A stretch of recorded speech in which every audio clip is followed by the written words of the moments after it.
Hello. मानसिक स्वास्थ्य के इस 3 मिनट के एपिसोड में आपका स्वागत है। कोई अगर एक रात ठीक से ना सो पाए तो उसे थकान, इरिटेशन, कंसंट्रेशन की समस्या महसूस होती है। जरा सोचे कि अगर कोई व्यक्ति पिछले 5 दिनों से ठीक से ना सो पाया हो तो, या फिर पिछले 15 दिनों से, या किसी को पिछले कुछ महीनों से ठीक से नींद नहीं आई हो तो इस समस्या में किसी व्यक्ति की स्थिति बहुत दयनीय हो सकती है, जिसमें उसके सोचने, समझने, व्यवहार करने की क्षमता प्रभावित होती है और स्थिति बहुत खराब हो जाए तो व्यक्ति की जान भी जा सकती है।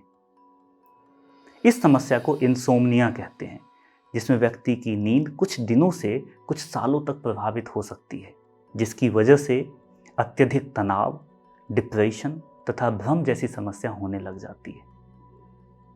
कई स्टडीज के अनुसार इंसोम्निया का संबंध हेलुसिनेशन, आत्महत्या के विचार और इससे होने वाले मृत्यु से है। आगे बढ़ने से पहले यह समझ लेते हैं कि हेलुसिनेशन है क्या। तो हेलुसिनेशन एक अनुभव है जो व्यक्ति को वास्तविक लगता है, जो व्यक्ति को रियल लगता है, लेकिन यह सिर्फ दिमाग द्वारा बनाए जाते हैं, रियल नहीं होता। जैसे किसी को कुछ आवाजें सुनाई या कुछ दिखाई देना जो होता ही नहीं, जो वास्तविक में जिसका कोई वजूद नहीं होता। इंसोम्निया एक नींद संबंधी रोग है जिसकी वजह से या तो सोना मुश्किल हो जाता है या बहुत जल्दी जागने के बाद फिर नहीं सो पाने की समस्या उत्पन्न हो जाती है।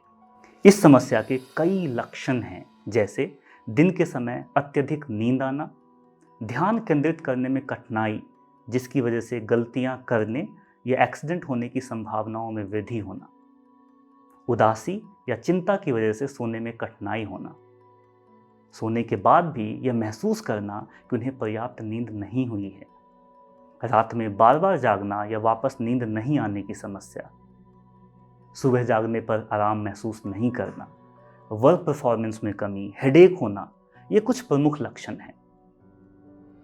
वैसे तो इंसोम्निया के बहुत से प्रकार हैं, जैसे acute insomnia, chronic insomnia, maintenance insomnia, onset insomnia इत्यादि। लेकिन आसानी से समझने के लिए इसे 2 भागों में विभाजित किया जा सकता है, प्राइमरी इंसोम्निया और सेकेंडरी इंसोम्निया।